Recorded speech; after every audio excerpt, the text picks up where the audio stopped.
Join, wager, cash in, and get a $150 bonus. Sign up now at tvg.com.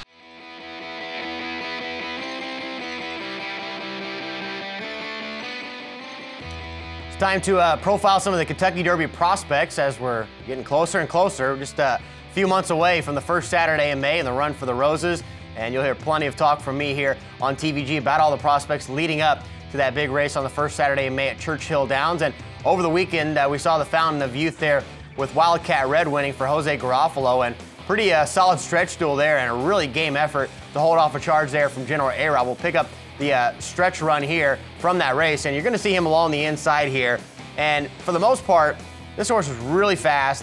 He's got a lot of heart, as you can see right here, holding off the challenge from General A-Rod. And General A-Rod actually defeated Wildcat Red with a big performance a few starts back in the Gulfstream Park Derby, but Luis Saez going to help to stick the neck out there for Wildcat Red. And a nice performance there to get the win and gets 50 points there along the Kentucky Derby trail. And that 50 points is going to be huge because essentially Wildcat Red is already into the Kentucky Derby for Jose Garofalo if they choose to run. And we'll take a look at the past performances here for Wildcat Red leading in to that race in the Fountain of Youth. And what you're going to see is a horse with a lot of speed, and he's showing that he can carry that speed a little bit longer. And as we stroll over here, we'll take a look here at the bottom part. The horse debuted in September at Gulfstream Park and had some really nice races early on, those first three. And you're going to see right here, the first three attempts crossed the line in first, although this top one got DQ'd, ended up finishing second. But the horse has got talent,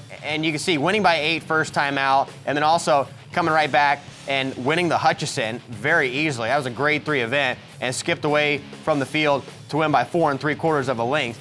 The concern, which a lot of handicappers are going to have, is the fact that the horse is by the Wildcat. Now, the Wildcat, his lone grade 1 came in the DeFrancis Dash at Laurel Park going 6 furlongs. So I think that based on breeding, there is a little bit of a concern there with Wildcat Red. But for me, Wildcat Red has a little bit of a look like Teufelsberg. If you remember Teufelsberg back in the day, that horse was really fast on the front end. He had some really fast maiden special weights, and then he actually pulled the upset over Hardspun leading up to the Arkansas Derby. So he was able to stretch out that speed a little bit longer. So with Wildcat Red, I think that if he does go to the Derby, it does ensure another really hot pace. Do I see him as a legitimate Kentucky Derby contender?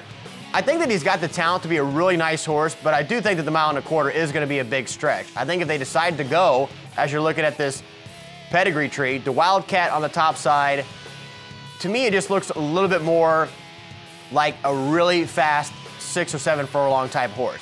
He stretched the speed out and took advantage of a pace favoring racetrack at Gulfstream Park, but he is a hard trier, and I think that having that speed and being able to carry it 1.16 miles there in the Fountain of Youth, maybe a little bit longer as we get closer to the Derby, I think similar to, let's say, Trenneberg, who, ironically enough, is a son of Teufelsberg, who kind of fits that same profile.